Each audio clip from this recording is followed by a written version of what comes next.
Hi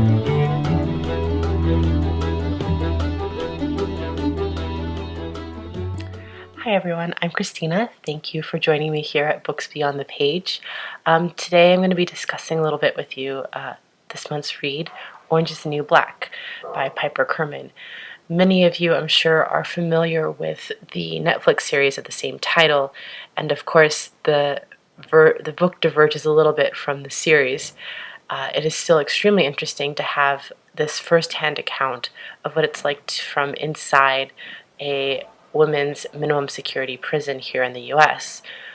There's so many themes that come up in this book: the theme of mistakes and regrets, forgiveness, faithfulness, and friendship.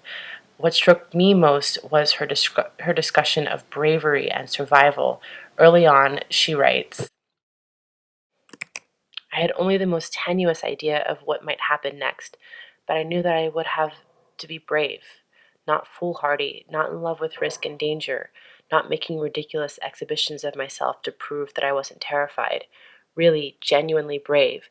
Brave enough to be quiet when quiet was called for. Brave enough to observe before flinging myself into something. Brave enough to not abandon my true self when someone else wanted to seduce or force me in a direction I didn't want to go. Brave enough to stand my ground quietly. So I think this offers a really wonderful insight into bravery, that bravery isn't always a matter of pure strength or willpower, but often requires a quiet strength and the ability to stay true to yourself. I think that's applicable to us at any point in our lives, in our daily lives, and not just in times of extreme difficulty like the ones that Kerman faced while she was in prison.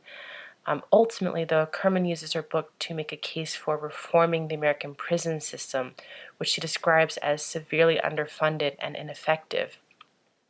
Many of the prisoners that she describes in her book were serving multiple sentences, third and fourth sentences, which indicated that they were never able to change their lifestyle of crime. They could never exit the prison and reintegrate into society in a meaningful way.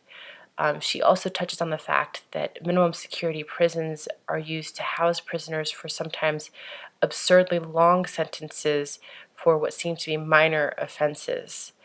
So my question to you is, do you agree with Kerman that prisons are underfunded and are ultimately ineffective ways to incite reform?